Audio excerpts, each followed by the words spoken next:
administration I've ever seen in my life. It's literally a laughing stock and a joke. I can't even believe that these people think that they're supposed to be in office. But I understand what's going on. But I can tell you right now, government or the United States of America don't care about you. Let me finish this story like this. But I'm going to say this, though. You're probably going to have to start getting ready to defend your property and defend your homestead and your life. There's a WNBA basketball player, a black woman over there in Russia that's been incarcerated since February. And I think she had something like some CBD oil or something on her, and Russia says she had drugs on her, and they're holding her. Now, you think about this, and you call it what you want. I'm going to tell it just like I see it. If there was a white woman with blonde hair and blue eyes, you better believe the State Department would have combed heaven and earth. We probably would even went to war with Russia to go get her back. We probably would have sent in SEAL Team 6 to go get her. Who knows? We'd have done some shit. We'd have done something. But because there's a black woman, now you sit over and take your time and go try to be diplomatic and all this other stuff.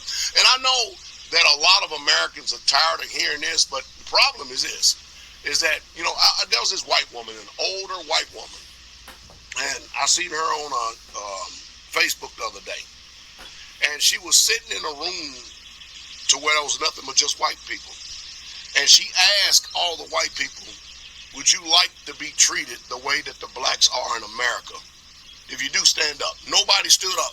Nobody stood up. And she says, well, maybe I need to rephrase this. How would you like to receive the treatment, the way that the Negroes or the blacks have been treated in America? How would you like to reverse, how would you like to reverse sides and then you take on what they have and they take on what you have? Nobody stood up. She says, and this speaks to a systemic problem in our society when people are literally blind to themselves.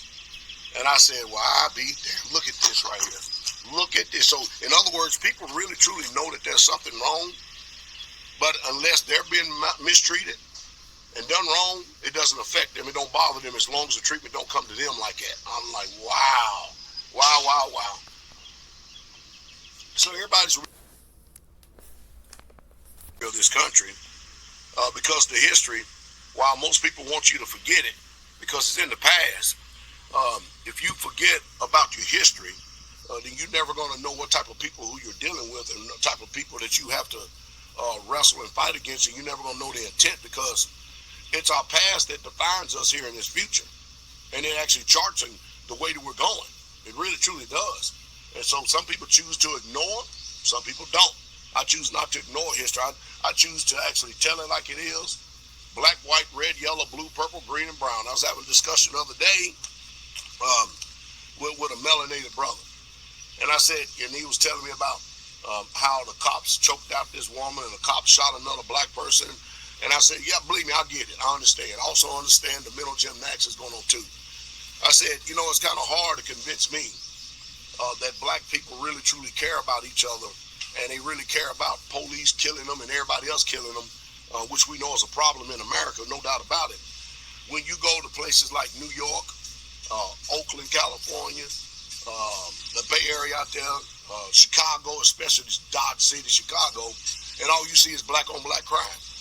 You see people now you got videos out where people are just jumping out of vehicles, seeing somebody stand on the side of the street and opening up like they did in New York, just opening up with submachine guns and just killing people in cold blood, broad daylight. Carjackings going on. This is what's going on in the world. And what you need to do is start preparing yourself. But I don't ignore one side of the story in order to appease the other side. The reality is we got some serious issues in America. And I'm telling you right now, things are going from bad to worse. It would behoove you to change your mindset and the way that you perceive and do things. It probably would behoove you to do that as we go forward here because every single month it's getting worse and crime is getting worse.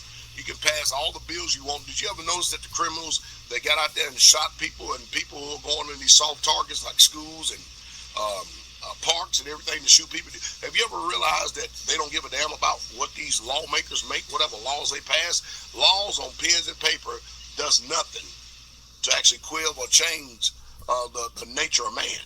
It doesn't. Criminals don't give a damn about what laws says. Laws are against law-abiding citizens. That's it. Period, point blank. Anyway, I hope I said something to stimulate thought, but you better start preparing.